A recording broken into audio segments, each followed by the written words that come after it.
Every day, I drive 45 minutes to work, and it is the best part of my day. Now, I know what y'all are thinking, how bad is this guy's life if 45 minutes in the car every day is the best part of his day? But I assure you, it has nothing to do with the fact that I treat my car as an island between the worries of work and the horrors of home. It has nothing to do with that. Those 45 minutes, it's the best part of my day, because in the back seat of the car sits a 6-year-old girl who looks out the window and sees the world in ways that I don't. I look out the windshield and I see a line of slow-moving traffic. She looks out the window. She sees the trees speed by. I see the clock. I think about deadlines. She sees the sun and thinks about going fishing. I hear the squeal of the tires. I grip that steering wheel. She hears the music on the radio. She dances in her heart. She doesn't say a whole lot before I drop her off at school every morning.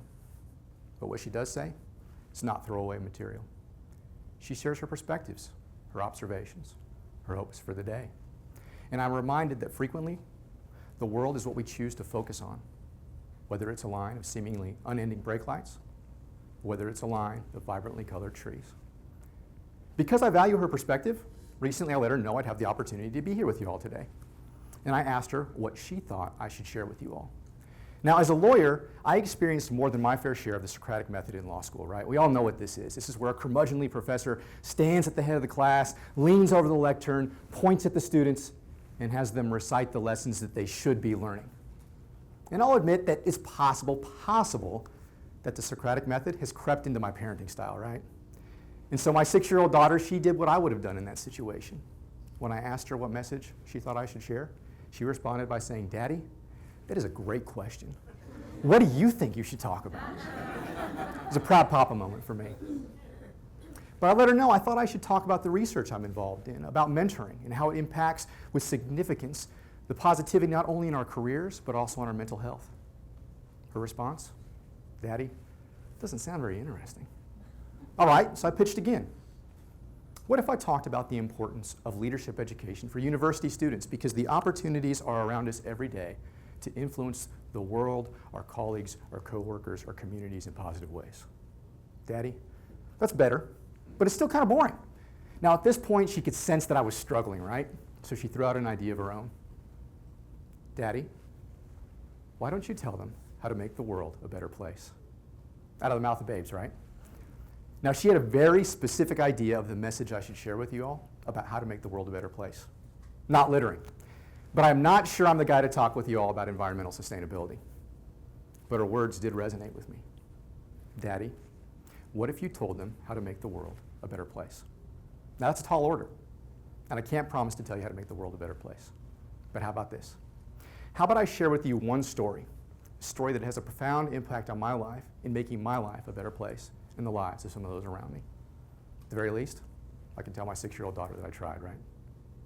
Some time ago, I had the opportunity to take a journey on a large plane. It was one of those that had 3 seats on the aisle, 5 seats in the middle, and another 3 seats on the aisle.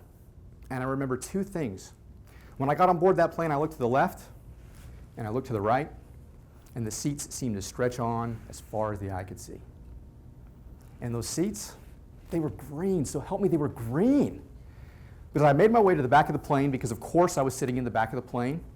As I got to my assigned row, which I think was like 986ZZ, I had a moment of realization. I was not sitting in the middle seat. I was going to sit next to the window. And y'all know this feeling, right? It's like winning the plane ticket lottery. So immediately I sat down and appropriately and properly packed my carry-on bag underneath the seat in front of me, and I immediately brought down the armrest, right? Needed to claim my territory, because that's what we do. We put the barrier up between us and the passenger sitting next to us. Now, I was one of the first on the plane, and so I had the opportunity to watch all my fellow passengers come on board the plane, and they slowly walked on like condemned prisoners. And I glanced out the window and happened to notice that there were dark and menacing clouds that were approaching the airport, and I knew immediately what that meant. And sure enough, in a few moments, the captain came on the intercom and announced that we would be delayed for at least an hour to an hour and a half, and an audible groan emanated from all the passengers. Now, sensing that he was on the verge of mutiny, the captain made a prudent decision. He turned on the in-flight entertainment system to at least allow us the opportunity to watch an in-flight movie to pass the time.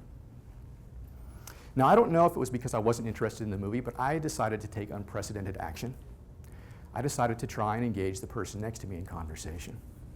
Because yes, I am that guy. Now, while I had won the plane ticket lottery and got to sit next to the window, the passenger next to me, she had in fact lost the plane ticket lottery because not only was she in the middle seat, but she had to sit next to me. Anyway, the conversation began with my asking her where she was headed. Washington, D.C., she replied, which of course was not unexpected because that was in fact where the plane was headed. But when I asked her where her journey began, she gave the unexpected response: the South Pole.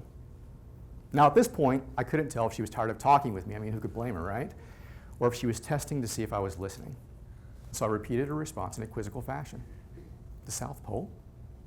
She then explained that she was a research scientist. She worked for the National Science Foundation, and she had just spent the last 8 months living at the Amundsen Scott South Pole Research Station. Now, to me, this was fascinating, much better than any in-flight movie.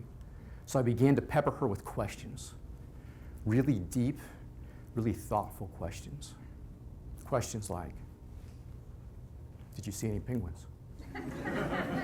Turns out there are no penguins at the exact location of the South Pole. How many people live there?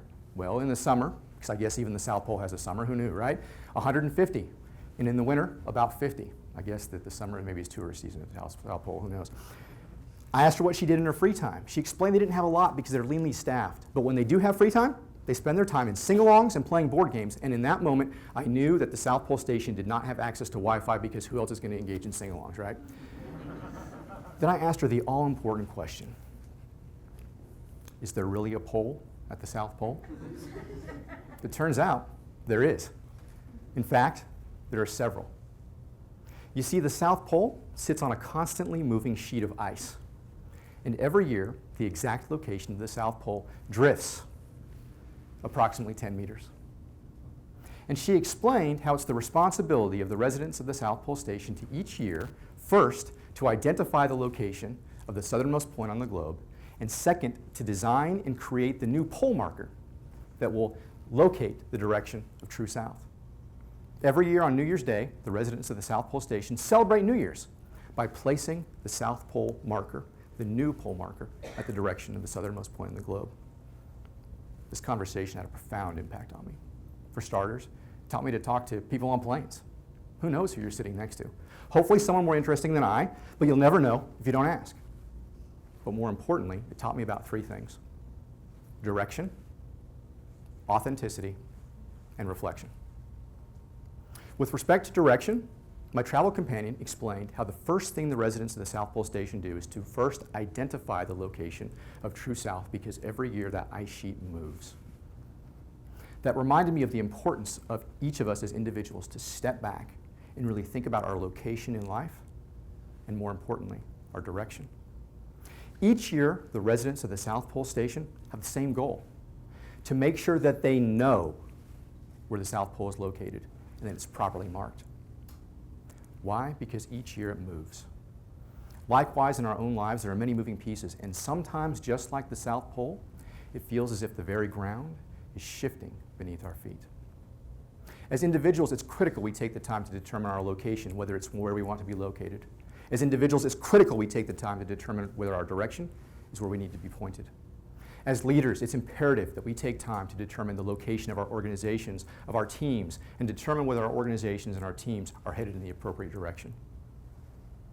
As we experience these tectonic shifts in our lives, in our markets, in our organizations, and in our world, we need to adapt to make sure that we are true to our direction.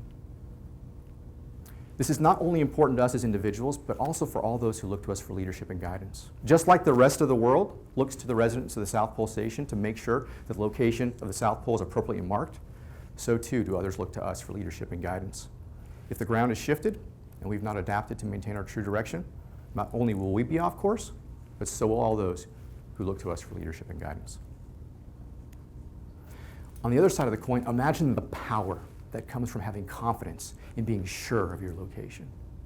Imagine the power that comes from the confidence that you're headed in the right direction.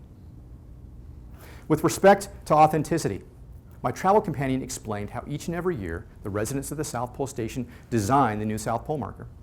Not only do they design it, but they manufacture it in their machine shop. She explained how part of that manufacturing process is making sure that the name of each resident of the South Pole Station for the prior year is inscribed somewhere on that pole. Did you get that?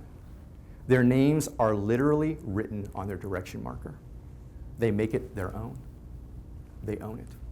Every day, we are bombarded with messages from society, from social media, from hopefully well-meaning friends and family. And often these messages will contain, at least implicitly, if not explicitly, suggestions on how we should live our lives, on what we should pursue, on what our values should be, on what it means to be successful. But if we're pursuing someone else's values, if we're pursuing someone else's definition of success, then at the risk of being redundant, we're pursuing someone else's values. We're pursuing someone else's definition of success. We need to take a page out of the book of our friends at the South Pole. We need to put our name on our direction marker. We need to make it our own. One potential way for doing this is to think about our ideal selves. What does our ideal self look like in 1, 3, or even 20 years? What do they think? What do they say? What do they do? How would you describe that person? How would others describe that person? Think about your organization. What does your ideal team or organization look like in 1, 2, or even 3 years? We need to own that vision. We need to be authentic to our true direction. Otherwise, we're pursuing someone else's pole marker. And even if we reach it, will we really care? Own your pole marker. Make it yours. With respect to reflection, my travel companion explained how the residents of the South Pole Station engage in this process every year of identifying the location of the true South and placing the pole marker. Each and every year. Why? Because they know that the ice sheet is moving. They recognize, like it's been said, that the one constant is change. Yes, it's important for us to engage in this reflective process, but it's not something we do once and call it good.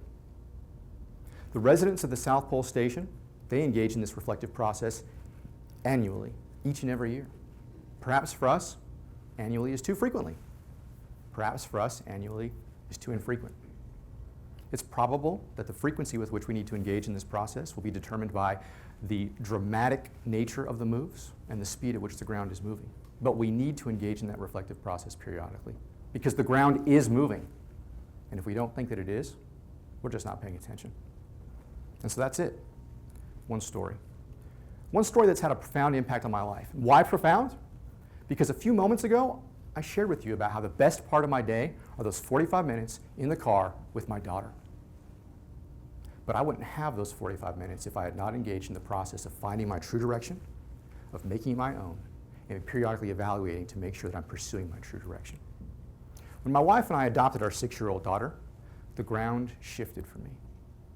As I engaged in that reflective process, I realized that I was not pursuing my true values. I needed to make changes both personally and professionally. And so I did. And in many ways, it was painful. Although I was practicing law at the time with a large and prestigious law firm, and although I was practicing with attorneys that I respected and looked to as mentors, and although I was engaged in cases that were fascinating and challenging, I was not pursuing my version of my ideal self. You see, I would describe my version of my ideal self as someone who's working in the public sector, someone who's involved in his community, someone who's working with individuals on a daily basis to try and help them improve their lives. And so I looked for opportunities to bring my true values to life through my profession.